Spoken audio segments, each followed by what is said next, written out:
वादा करता हूँ आपसे कि आपने जो भी थंबनेल में देखा मैं इस वीडियो के लास्ट तक प्रूव करके जाऊँगा और आशा करता हूँ आपसे कि आप भी पूरा वीडियो देखे बिना कहीं नहीं जाएंगे। और ख़ास तौर से अगर आप इनके या इनके जैसे सो कॉल्ड स्कॉलर्स के मुरीद हैं, वो किसी भी रिलीजन में पाए जा सकते हैं, तो ये वीडियो आपके लिए बहुत ज़रूरी है। ये वो स्कॉलर्स हैं जो खुद पढ़ने लिखने के बाद इनोसेंट जनता को गुमराह करने के लिए फैक्ट्स को अपने अकॉर्डिंग डिज़ाइन करते हैं और आपके सामने लाते हैं। तो इस वीडियो में मैं इनके एक ऐसे ही जो ये मंच लगाते हैं, ऐसे ही मंच पे इन्होंने कुछ आंसर्स दिए, उन आंसर्स को इन्होंने कैसे अपने लिए अपने अकॉर्डिंग मोड़ा और क्वेश्चन का आंसर दिए बिना कुछ और ही एजेंडा इन्होंने अपना अचीव करने की उससे कोशिश करी, वो मैं आपके सामने प्रूव करूँगा। तो बात कुछ यहाँ से स्टार्ट होती है कि एक मंच लगा होता है और इनसे एक महिला पूछती है कि why Muslim man are allowed to marry more than one woman without the permission of his first wife. पहली बीवी की इजाज़त के बिना क्यों मेल्स को इजाज़त है एक से ज़्यादा शादी करने की। इनका आंसर थोड़ा सा सुनिए, फिर मैं अपनी बात आपके सामने रखता हूँ। The Hindu scriptures in Ramayana, the father of Sri Ram, how many wives did he have? How many wives? More than one? More than one, 3 wives.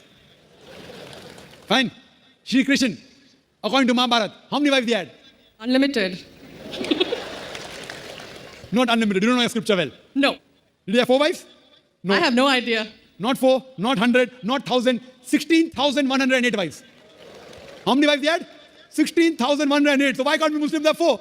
What's the problem? तो देखिए किस तरीके से आपको गुमराह किया। क्वेश्चन था मेल फीमेल की इक्वेलिटी का विद इन अ कम्युनिटी। मुस्लिम महिलाओं और मुस्लिम मर्दों के बीच में इनइक्वेलिटी और इक्वेलिटी की बात चल रही थी, बट इन्होंने अपने एजेंडा को प्रोपेगेट करते हुए हिंदू मुस्लिम का एंगल लाए। चलिए, इन्होंने एग्जाम्पल भी लिया, तो क्या लिया? एग्जाम्पल लिया कि राजा दशरथ का और भगवान कृष्ण का। मुझे कोई दिक्कत नहीं है, आपने एग्जाम्पल लिया, लेकिन गलत तरीके से गलत कंपैरिजन किया है। गलत कंपैरिजन क्यों है वो भी मैं आपको बताता हूँ। इनकी कितनी बीवियाँ थीं? कृष्ण की 16,108 रानियाँ थीं और दशरथ की 3 रानियाँ थीं। तो ये कह रहे हैं कि इनका कहने का मतलब हो गया क्या कि इस तरीके से ये एक तरीके से वैलिड प्रूव करना चाह रहे हैं कि Muslim man are allowed to marry more than one women. तो ये वैलिडिटी, ये कंपैरिजन ही गलत है। ये कंपैरिजन इस तरीके से गलत है कि चलिए आप नहीं भगवान मानते हैं, पर एक कम्युनिटी है जो कि भगवान मानती है, तो आप भगवान को एक कॉमन मैन से कंपेयर कर रहे हैं। भाई, इनकी बहुत सीमित सोच होती है और इनकी उतनी शक्तियां भी नहीं होती हैं। तो पहले तो ये बात रही एक माइथोलॉजिकल पॉइंट ऑफ व्यू से कि वो उधर एक भगवान है जिनको आप कंपेयर कर रहे हैं। अगर आपको कंपेयर करना भी था तो आप कंपेयर करते एटलीस्ट पैगंबर साहब से, मोहम्मद साहब से। खुदा के बंदे थे, मैं भी मानता हूं, पर वो अल्लाह नहीं थे। तो सबसे पहले तो आप अल्लाह या भगवान को किसी एक कॉमन मैन से कंपेयर नहीं कर सकते। और पैगंबर साहब से करते तो पैगंबर साहब की भी 11 रानियाँ थीं, 11 वाइफ थीं, ठीक है। पहली बीवी मरने के बाद ही उन्होंने बाकी शादियां की थी और फिर उन्होंने रेस्ट्रिक्शन लगाया था, बट उसका भी रीज़न है। उसका रीज़न है कि जिस समय जहां इस्लाम आया था वहां पर 200, 300 सिर्फ यही सब में अराजकता फैली हुई थी। वाइफ होती थी किसी एक आदमी की 200, 300। वो खैर अलग से एक चर्चा बनती है, वो किसी और वीडियो में मैं करूंगा जब राइज ऑफ इस्लाम पे बात करेंगे। लेकिन अभी फिलहाल इनकी बातें करते हैं कि ये किस तरीके से मूर्ख बनाते हैं आपको, वो समझिए। तो पहला तो ये हो गया। दूसरा, अगर मैं मानता हूं कि आप अगर ये भी कह रहे हैं कि ये दशरथ और कृष्ण, अगर इनको हम भगवान के एंगल से नहीं देखते हैं तो भी दे वर रिप्रेजेंटेड एज किंग्स। वो राजा थे, और राजा किस समय थे? एंशिएंट वर्ल्ड में, मिडाइवल पीरियड में। आप दुनिया के किसी भी कोने में चले जाइए, यूरोप, अमेरिका, जो भी सिविलाइजेशंस थे वहां जो भी राजा होते थे उनकी कई रानियां होती थी। एक्सेप्शंस होंगे एक आध, वो अलग बात है, पर वो एंशिएंट और मिडाइवल पीरियड था। उस समय जो प्रथाएं चल रही थी वो आज तक वैलिड नहीं हो सकती। मॉडर्न पीरियड में वो वैलिडिटी नहीं ला सकती। तो ये तो पहले आपके पहले आर्ग्यूमेंट का डिमोलिशन हुआ है, अभी आगे बहुत कुछ बाकी है। इसके बाद मिस्टर जाकिर नायक लॉजिक पे आते हैं कि मैं आपको लॉजिक देता हूं। अब किसका? पॉलीगाइनी का, एक से ज़्यादा महिलाओं से विवाह करने का रीज़न लॉजिक दे रहे हैं। लॉजिक सुनिए। तो he starts with this, by nature को बहुत ध्यान से सुन लीजिए। So he says by nature female child are stronger, मतलब फीमेल चाइल्ड स्ट्रॉन्गर है मेल चाइल्ड से, और ये इक्वल प्रोपोर्शनेट में पैदा होते हैं। जितने मेल चाइल्ड होंगे उतने ही फीमेल चाइल्ड होंगे, ठीक है। और ये सब कौन कंट्रोल कर रहा है? He is saying nature. Okay, it's okay, nature कर रही है, ठीक है। देन ही सेज कि male child can not sustain, क्योंकि वो वीक हैं, वो सस्टेन नहीं कर पाते, इसलिए मेल चाइल्ड इन्फेंट पीरियड में ही most of the male child will die. तो बर्थ के समय से ही जो मेल हैं वो कम होने लगते हैं फीमेल्स से। ठीक है। और फिर देन ही सेज कि लेटर ऑन क्या होता है कि मेल्स जब होते हैं वो वॉर में या फिर एक्सीडेंट में मर जाते हैं, ठीक है, और भी कम हो जाते हैं। And then he supports this argument of him with some data. कुछ डेटा देते हैं अपने इस आर्ग्यूमेंट को वो सपोर्ट करने के लिए, और वो डेटा कुछ इस तरीके से है, आप थोड़ा सा सुन लीजिए वो data. If you see the rest of the world, if you see New York alone, there are 1 million females more than males. In USA alone, there are 7.8 million females more than males. In UK alone, there are 4 million females more than males. In Germany alone, there are 5 million females more than males. In Russia alone, there are 9 million females more than males. And God alone knows how many millions of females are more than males throughout the world. Suppose I agree with your philosophy, sister. You said, one man, one woman. If I agree with you, sister, with your philosophy, one man, one woman. And suppose my sister happens to be in America, or your sister happens to live in America. And suppose the market is saturated. One man, one woman, saturated. Yet there will be 7.8 million females who will not find life partners. One man, one woman. Now the option for these 7.8 million females is either marry a man who already has a wife or become public property. तो इन्होंने दिया New York, USA, Russia, right. इस तरीके से इन्होंने अलग अलग जगह का आपको डेटा दिया कि mostly on an average 1 million females are females are more than men by the number of 1 million. मतलब 1 मिलियन महिलाएं इन सब जगह किसी भी मेल पॉपुलेशन से ज़्यादा हैं, राइट। ये इनका डेटा था। और इनको मैं एक और डेटा देता हूं कि अगर इन्होंने जापान में देखा होता तो जापान में भी कुछ इसी तरीके का डेमोग्राफी है। Whole male population is 1 million less than female population. अपने इस डेटा पे बेस करके ये बोलते हैं कि जिस महिला ने क्वेश्चन किया था उसने एक्चुअली ये भी कहा था कि इंस्टीट्यूशन ऑफ मैरिज तो इस प्रिंसिपल पे डिपेंड करता है कि 1 women and 1 man will stay together. उस महिला से ये बोलते हैं कि अगर आपके इंस्टीट्यूशन ऑफ मैरिज का जो प्रिंसिपल है उसको फॉलो करेंगे तो ये 7.8 मिलियन महिलाएं तो बिना किसी इंसान के, बिना किसी मर्द के रह जाएंगी। And then he use the derogatory term, that's why I am saying he is not a scholar. He says कि then these 7.8 million females will become public property. Not up to this. So if my sister happens to live in America, or if your sister happens to live in America, and the option is given to her, and suppose the market is saturated, every man has found a woman for himself. And unfortunately, if my sister, or if your sister happens to be one of the women who has not found a life partner, the only option for them is either marry a man who already has a wife or become public property. Any modest woman would opt for the first. Sister, what would you opt for your sister? Marrying a man who already has a wife or become public property?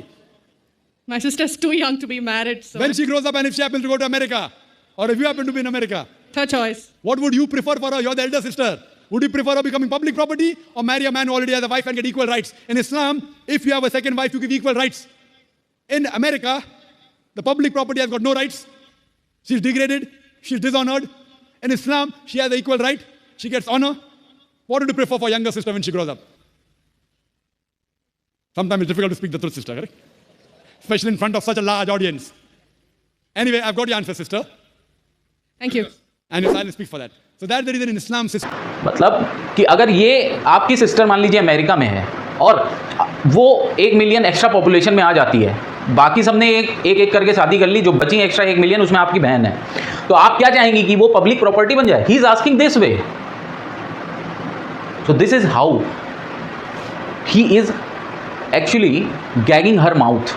उसका मुंह बंद करना चाह रहा है ताकि वो कब इतना गंदे तरीके से उसको जलील कर रहा है ताकि वो कभी उससे कोई और क्वेश्चन ना पूछ सके। He is setting an example for everyone. और मैं आपको अभी बताता हूं कि इन्होंने किस किस तरीके से आपको मूर्ख बनाया डेटा देके। एक सच्चा डेटा दिया, बट अपने एजेंडे को प्रूव करने के लिए, ना कि आपको आंसर देने के लिए, ना कि उस क्वेश्चन का आंसर देने के लिए, ना ही किसी रिफॉर्मेशन के लिए। ये रिफॉर्म से डरते हैं। They are non reformist people. समझिए, इन्होंने डेटा दिया जहां जहां का, वहां सब जगह महिला ज़्यादा हैं, और उस डेटा के बेसिस पे इन्होंने बोल दिया कि इसलिए एक से ज़्यादा महिलाओं के साथ शादी करना, जो कि एक तरीके का प्रोविज़न है कुरान में, ठीक, उसकी वैलिडिटी को प्रूव किया। अब सुनिए, इन्होंने जो डेटा नहीं दिया वहाँ क्या हो रहा है। सऊदी अरेबिया में पर 100 female there are 135 male approximately. 135 male, वहाँ पे मेल पॉपुलेशन ज़्यादा है फीमेल से। पाकिस्तान चले जाइए, ईरान जाइए, इवन मलेशिया, तो वहाँ पर भी हर जगह female population is much less then male population. तो मतलब यहाँ पे तो कुरान का ये वाला प्रोविज़न फिर वैलिड नहीं होता इन एरियाज़ में जहाँ पर इस्लाम है। इनके अकॉर्डिंग वहाँ पर तो ये बिल्कुल वैलिड नहीं होता। ये है इनका स्ट्रक्चर करने का अपना तरीका। किसी भी डेटा को ये स्ट्रक्चर करके अपने एजेंडा को प्रोपेगेट करते हैं। आपको ये रियल में एजुकेट नहीं करेंगे, क्योंकि उससे इन्हीं का नुकसान है ना। इनका नुकसान ये है कि आप इनसे क्वेश्चन करने लगेंगे, आप रिफॉर्म मांगने लगेंगे, और ये एक इनोसेंट जनता को, एक नादान जनता को तो वश में रख सकते हैं, पर इनसे क्वेश्चन करने वाली जनता आ गई, और यही नहीं, इनके जैसे कई हैं, इनसे क्वेश्चन करने वाली जनता आ गई तो फिर ये राज कैसे करेंगे। अच्छा, इन्होंने एक चीज़ और बोली। इन्होंने जब यूएस, रशिया और जापान का तो मैंने इनको दे दिया ताकि ये खुश हो जाएं, इनको एक और डेटा मिल गया, बट यूएस, रशिया और ऐसी डेवलप्ड कंट्रीज़ की जब बात करी, उसके बाद इन्होंने सीधा अटैक किया इंडिया पे कि इंडिया इज़ एनी कुछ ऐसी थर्ड वर्ल्ड कंट्रीज़ हैं जैसे कि इंडिया, जहाँ पे फीमेल पॉपुलेशन कम है मेल से। क्यों? क्योंकि यहाँ पर फीमेल फीटिसाइड होता है, लड़कियों को मार दिया जाता है, बच्चों को मार दिया जाता है। मैं मानता हूँ कि ये गलत है, ये रुकना चाहिए, पर इंडिया में जो भी गलत है उसको रोका जा रहा है और बाई लॉ रोका जा रहा है। इंडिया में इसीलिए रुक पा रही हैं चीज़ें, इंडिया में इसीलिए रिफॉर्म हो पा रहा है क्योंकि इंडिया में पार्लियामेंट्री सिस्टम को और संविधान को वो जगह दी गई है जो सब जगह, जो इंसानों के बीच में इक्वालिटी ला सके, जो इंसानों में मेल और फीमेल होने का अंतर ना करे। हिंदू धर्म को इन्होंने खुद बोला कि इंडिया में हिंदुओं के बीच में भी बहुविवाह की प्रथा थी, ठीक है, पॉलीगाइनी की प्रथा थी, एक से ज़्यादा महिलाओं से शादी करना हिंदू धर्म में भी था, और वो 1955 में जब हिंदू मैरिज एक्ट पार्लियामेंट ने पास करा तब जाके रुका है। ये खुद बोलते हैं, बट ये इसको इस तरीके से बोलते हैं कि इंडिया में तो हिंदुओं में तो 55 में हुआ है और कुरान में उसी समय रोक दिया गया था। This is the way he was designing his facts. और ये जो लॉ है ना, लॉ के चलते ही चीज़ें रुकेंगी, लॉ के चलते ही फीमेल फीटिसाइड कंट्रोल हो रहा है। कोई रिलीजन इसको नहीं, या रिलीजन के नुमाइंदे जो बैठे हैं वो नहीं करते हैं। तो इन्होंने इंडिया का एग्जाम्पल दिया, इंडिया को एक तरीके से नीचा दिखाने के लिए, और बाकी सारे एग्जाम्पल्स को छुपा लिया जो मैंने आपको दिए, बाकी से सारा डेटा इन्होंने हाइड कर लिया आपसे। मैं सिर्फ और सिर्फ आपको अभी यही बता रहा हूँ कि ये आपको मिसगाइड कर रहे हैं। ये नुमाइंदे नहीं हैं आपके और भगवान के बीच में, आपके और अल्लाह के बीच में ये नुमाइंदे बन ही नहीं सकते। अगर इनको आपने अपना नुमाइंदा बना लिया तो आप कभी अल्लाह को नहीं पा पाएंगे। और ये जो डायरेक्ट रिलेशन है ना between God and people, God and man, God and women, ये जो डायरेक्ट कनेक्शन है ना, इसका अधिकार है हमको, फंडामेंटल राइट है इसका अंडर कॉन्स्टिट्यूशन। आप बोल रहे हो कि कुरान का गलत इंटरप्रिटेशन करा गया, मैं मानता हूं गलत इंटरप्रिटेशन है कुरान का, कि 4 शादी कुरान अलाउ नहीं करता है, 4 शादी इस तरीके से अलाउ नहीं करता है, ट्रिपल तलाक इस तरीके से अलाउ नहीं करता है जिस तरीके से लोग कर देते हैं। पर जो भी 4 शादी गलत तरीके से करता है वो कुरान के अंडर, इस्लाम के अंडर प्रोटेक्शन अपने आप को प्रोवाइड करता है ना। कोई लॉ अगेंस्ट दैट पर्सन कदम क्यों नहीं उठा पाता है? क्योंकि वो अपने आप को इस्लाम के नीचे दबा लेता है, बच के निकल जाता है। प्रॉब्लम ये है, आपसे ये क्वेश्चन हुआ था कि फीमेल क्यों दबा के रखी जा रही हैं इस तरीके से, इस तरीके के एक इंस्टीट्यूशनल स्ट्रक्चर में, मैरिज इंस्टीट्यूशनल स्ट्रक्चर में क्यों दबा के रखा जा रहा है? आपको उसका आंसर देना था। यूएस का, रशिया का एग्जांपल दे रहा हूँ, वहाँ पे फीमेल अपनी वॉइस दुनिया के सामने रख सकती हैं, they can go against their husband, और बाई लॉ उनको प्रोटेक्शन प्रोवाइड है।